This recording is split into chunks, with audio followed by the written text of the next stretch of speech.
हिमालय की उन बर्फीली और दुर्गम ऊंचाइयों के बारे में सोचकर ही सिहरन होती है ना? लेकिन जरा सोचिए, एक ऐसा प्राचीन ढांचा जो सदियों से प्रकृति के सबसे भयंकर प्रहारों को झेल रहा है। आज के इस एक्सप्लेनर में हम केदारनाथ के इसी गहरे रहस्य को डीकोड करने जा रहे हैं। एक ऐसा मंदिर जो बिना किसी आधुनिक मशीन के बना है, लेकिन आज के विज्ञान के हर कड़े पैमाने पर बिल्कुल खरा उतरता है। यह सिर्फ एक धार्मिक स्थल नहीं है, ये तो प्राचीन इंजीनियरिंग और अस्तित्व की जंग जीतने का एक जीता जागता सबूत है। तो चलिए बिना देर किए सीधे उन सबूतों की तरफ चलते हैं जो इस ढांचे को इतना खास बनाते हैं। 30 टन, मतलब ये कोई मामूली वजन नहीं है। ये उस विशाल चट्टान का वजन है जिसे आज हम भीमशिला के नाम से जानते हैं। 16 जून 2013 की उस खौफनाक रात का मंजर याद करके आज भी रोंगटे खड़े हो जाते हैं। आसमान से सच में कहर बरस रहा था, बादल फट चुके थे और एक ऐसी विनाशकारी बाढ़ सब कुछ मिटाती हुई सीधे मंदिर की ओर बढ़ रही थी। लेकिन ऐन उसी वक्त मंदिर के ठीक पीछे ये 30 टन की विशाल शिला आकर रुक गई। तो चलिए इसकी थोड़ी गहराई में चलते हैं। 2013 की उस बाढ़ ने आसपास का सब कुछ, सड़कें, इमारतें, जंगल, मानो एक झटके में तबाह कर दिया था। लेकिन इस भीमशिला ने अचानक एक रक्षा कवच का काम किया। इसने उस भयानक तेज पानी को 2 हिस्सों में चीर कर रख दिया। ध्यान दीजिए, ये पानी का कोई आम बहाव नहीं था, ये पहाड़ों को तोड़ देने वाला वेग था।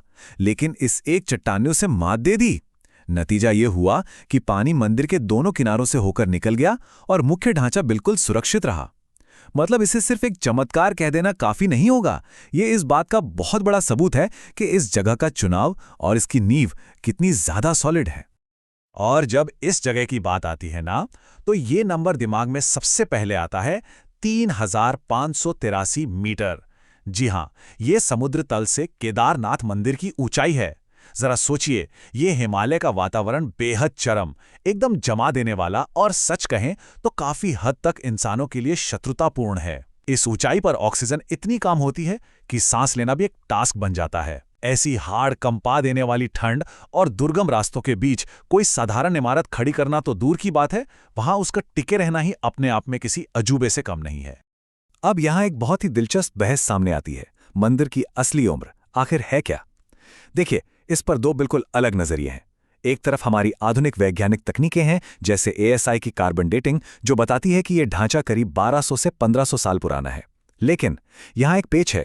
वैज्ञानिकों के लिए भी यह सटीक अनुमान लगाना बहुत मुश्किल है, क्योंकि सदियों तक भारी बर्फ और इतने कठोर मौसम में दबे रहने की वजह से कार्बन डेटिंग के नतीजे काफी प्रभावित हो जाते हैं। वहीं दूसरी तरफ हमारे प्राचीन हिंदू महाकाव्यों और मान्यताओं को देखें तो इसका निर्माण 5000 से भी ज्यादा साल पहले हुआ था। ये आज के विज्ञान और प्राचीन ग्रंथों के बीच का एक ऐसा गहरा और दिलचस्प ऐतिहासिक विमर्श है जो दुनिया भर के शोधकर्ताओं को अपनी ओर खींचता है।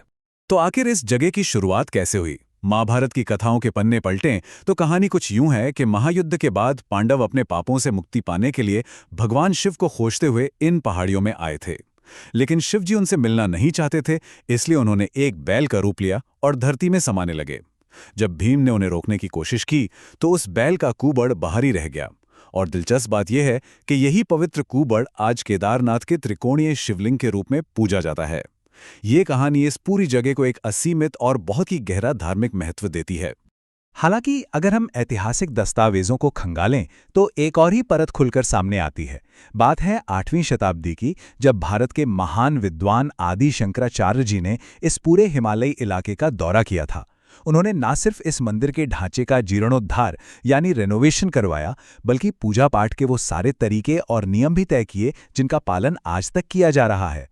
ये ऐतिहासिक हस्तक्षेप इसलिए भी बहुत ज़्यादा अहम है क्योंकि इसी 8वीं सदी की वजह से आज हमारे पास मंदिर की परंपराओं की एक कभी न टूटने वाली कड़ी मौजूद है। और यही वजह है कि ये पवित्र स्थान सदियों बाद भी अपनी उसी ऊर्जा के साथ पूरी तरह जीवंत है। चलिए अब आगे बढ़ते हैं और देखते हैं कि ये पूरी टाइमलाइन कैसे जुड़ती है। इस मंदिर का भूवैज्ञानिक इतिहास सच में इसकी सबसे कठिन परीक्षा को दर्शाता है। साल 300 से लेकर बाद की कई सदियों तक का जो समय था, जिसे वैज्ञानिक लिटिल आइस एज कहते हैं, उस दौरान यह मंदिर पूरे 400 सालों तक बर्फ और ग्लेशियर के नीचे पूरी तरह से दबा रहा।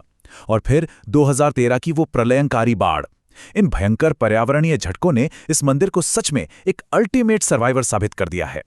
Wadia institute of Himalayan geology की रिसर्च से निकला ये तथ्य वाकई किसी को भी हैरान कर देगा। 400 साल बर्फ के नीचे फिर भी एक खरोच तक नहीं। अब इसे ऐसे समझिए, ग्लेशियर की बर्फ सिर्फ नरम बर्फ नहीं होती, वो अपने साथ भारी चट्टानें, नुकीले कंकड़ और टनों मलबा लेकर खिसकती है। इसका कुल वजन लाखों टनों में होता है। इतने भयानक दबाव से कोई भी आज की कंक्रीट वाली बिल्डिंग ताश के पत्तों की तरह बिखर सकती है, लेकिन ये ढांचा सदियों तक उस अकल्पनीय दबाव को झेलने के बाद भी सीना ताने खड़ा रहा। कैसे? इसका जवाब छिपा है इसकी अचंभित कर देने वाली निर्माण प्रक्रिया में। बिना किसी क्रेन, बिना किसी ट्रक या आधुनिक मशीन के इस लॉजिस्टिकल दुस्वप्न को कैसे सुलझाया गया होगा, इसके स्टेप्स सुनिए। पहला कदम, 6 से 8 टन वजन वाले विशाल भूरे पत्थरों को 20 से 30 किलोमीटर दूर से लाना। दूसरा कदम, उन्हें 12,000 फीट की ऊंचाई तक ऊपर खींचना। और तीसरा, सबसे दिमाग घुमा देने वाला रहस्य, इन भारी भरकम पत्थरों को बिना एक बूंद सीमेंट के आपस में जोड़कर खड़ा करना। ये भारी भूरे पत्थर इस ढांचे के लिए एक अभेद्य कवच, एक सॉलिड आर्मर का काम करते हैं। और ये बहुत ही शानदार तरीके से दर्शाता है कि उस प्राचीन इंजीनियरिंग का असली मास्टर स्ट्रोक क्या था। वो थी इंटरलॉकिंग तकनीक। इस तरीके में पत्थरों को इतनी गजब की सटीकता से तराशा और फंसाया गया है कि वो एक दूसरे को बिना किसी बाहरी गोंद या सीमेंट के जकड़े रहते हैं। अब चूंकि सीमेंट का इस्तेमाल नहीं हुआ है, इसलिए पूरे ढांचे में एक नेचुरल लचीलापन यानी फ्लेक्सिबिलिटी आ जाती है। बस यही वजह है कि चाहे ग्लेशियर का लाखों टन का दबाव हो या हिमालय के खतरनाक भूकंप, ये मंदिर एक शॉक एब्जॉर्बर की तरह काम करता है, झटकों को आसानी से सोख लेता है और अपनी जगह पर मजबूती से टिका रहता है। चलिए वास्तुकला से थोड़ा आगे बढ़ते हैं, क्योंकि कुछ ऐसी वैज्ञानिक विसंगतियां भी हैं जो आज के बड़े बड़े रिसर्चर्स का भी दिमाग उलझा देती हैं। भारी बर्फबारी की वजह से मंदिर साल में पूरे 6 महीने के लिए बंद रहता है। बाहर का तापमान -20 डिग्री तक गिर जाता है और मंदिर अंदर से पूरी तरह से एयरटाइट हो जाता है। लेकिन फिर भी मंदिर के गर्भगृह में जलाई गई अखंड ज्योति बिना किसी इंसान की देखरेख के उन 6 महीनों तक लगातार जलती रहती है। जब कपाट खुलते हैं तो दीपक जलता हुआ और फूल बिल्कुल ताजे मिलते हैं। आधुनिक विज्ञान के पास आज भी इसका कोई लॉजिकल जवाब नहीं है। ये बस एक अनसुलझा रहस्य है। अब जरा एक बेहद चौंकाने वाले भौगोलिक तथ्य पर नजर डालते हैं। केदारनाथ मंदिर सिर्फ एक अकेली संरचना नहीं है। ये लगभग 79 डिग्री देशांतर पर मौजूद एक ऐसी रहस्यमयी ऊर्जा रेखा पर बना है जो इसे सीधे 2800 किलोमीटर दूर दक्षिण में मौजूद रामेश्वरम मंदिर से जोड़ती है। हमारे प्राचीन भारतीय ग्रंथों में इस तरह की ब्रह्मांडीय ऊर्जा रेखाओं को निदा मंडल कहा गया है, जिसे आज के वैज्ञानिक ले लाइन्स के नाम से भी जानते हैं। बिना किसी आधुनिक सैटेलाइट या जीपीएस के उन प्राचीन लोगों ने इस कॉस्मिक अलाइनमेंट की इतनी सटीक कैलकुलेशन आखिर कैसे की? ये आज की एडवांस टेक्नोलॉजी के मुंह पर एक बहुत बड़ा सवालिया निशान है। और ये सारी बातें हमें उस अंतिम और सबसे बड़े सवाल पर लाकर खड़ी कर देती हैं। क्या ये पहाड़ी दुर्ग सिर्फ एक लुप्त हो चुकी प्राचीन इंजीनियरिंग का कोई मास्टरपीस है? क्या यह ब्रह्मांडीय ऊर्जा का कोई बहुत बड़ा चमत्कार है? या फिर ये विज्ञान, प्रकृति और गहरी आस्था का एक ऐसा ईश्वरीय संगम है जिसे आज के किसी भी पैमाने पर मापना मुमकिन ही नहीं है? एक बात तो साफ है, इस रहस्य के पन्नों में अभी भी बहुत कुछ पढ़ा जाना बाकी है। ये एक ऐसा सवाल है जो हमेशा सोचने पर मजबूर करेगा, और इन रहस्यों की ये खोज आगे भी एक बेहद रोमांचक सफर बनी रहेगी।